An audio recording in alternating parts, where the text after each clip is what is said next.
Hello, I'm I'm permaculture designer and regional activist, and I would like to share a way how to catch a bee swarm without work and without stings and without stress.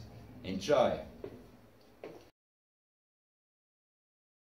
So first I would like to show you the bees that settled in about 3 days ago in my beehive, which was empty here on my window board, 3rd floor. So, to do this and to enhance your chances to catch a bee swarm, there's some parameters to get right. And I would like to explain those now. So let's say here's the old hives where the swarm goes off, and here's the queen, and here's the worker bees and with the honey. And so there has been a lot of research on bees, bee swarms, bee swarm behavior and all that stuff. And I did a literature research, and I got all the most important parameters that I now try to keep right to enhance my chances. So the first thing is when a swarm goes off a hive, it settles down very close to this mother hive, and what happens is that it forms this very famous bee swarm. From there's scout bees that are sent off in all directions in order to find a new home. And once one of those scout bees finds a new home, she will come back and she will tell all the other scout bees that there's a new home, potential new home. So all the other scout bees fly to this new home, they visit it, and if it is good enough, they will come back, they will tell the whole swarm, and the whole swarm is going to settle in this new beehive or in this new spot. If one of those scout bees is not happy, they are not going to take it, and they keep looking for another opportunity around with which all the scout bees are happy. So let's say that the scout bees all decided on the beehive, which is here on my window board. So the parameters I considered were the following. The beehive, the empty beehive, should be more than 100 meters away from the old beehive, because if it is too close, the new bee or the old bee swarm is not going to settle very, very close to the old hive. So they would like to have some distance in between, which is about 100 meters minimum. Then there's another parameter, which is the height. So bees would like to live a bit above ground level.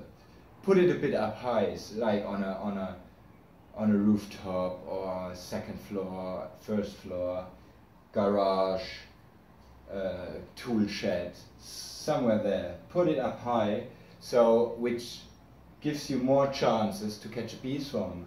And the third thing is that bees like a volume in between 40 and 60 liters. So the scout bees measure the volume somehow, and if it is above 60 liters, the chances go down that they will accept it, and if it is below 40 liters, again the chances go down.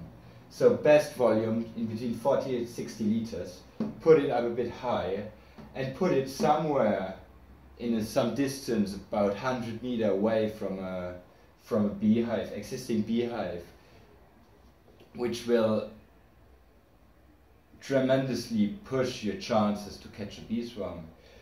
By doing this way, I already catched about 9 bee swarms in 3 years, which is an average of 3 swarms a year. And considering the costs here of a wild swarm, which is around 200 to 300 euros, depending on the size, it's a really good business to be in.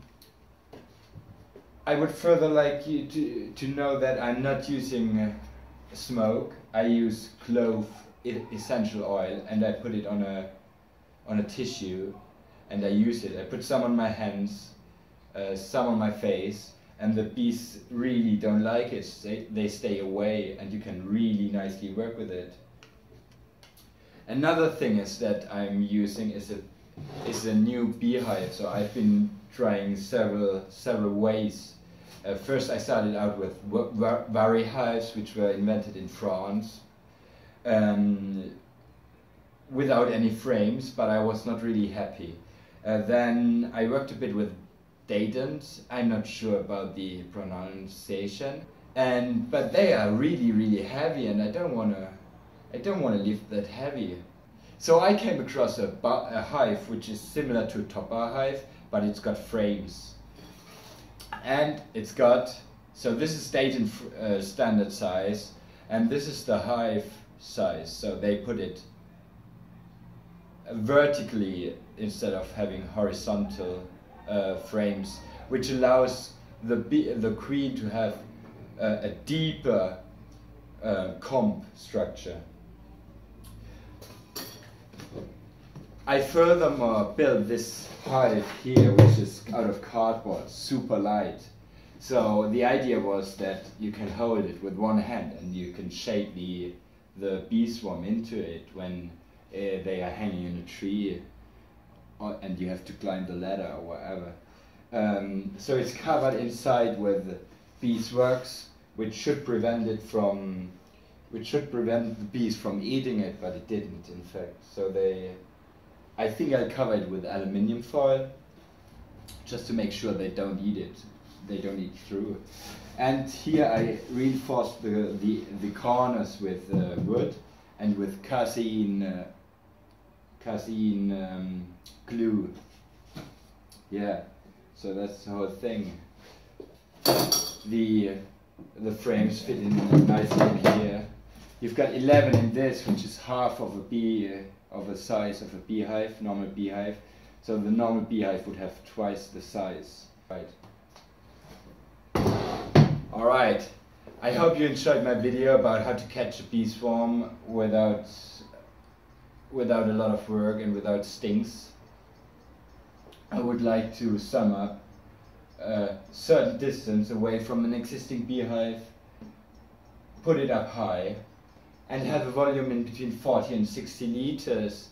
And you've got, if you are living in an area where there's bees around, you've got high chances to catch a bee swarm. So I hope you'll catch one, and see you in my next video. Goodbye.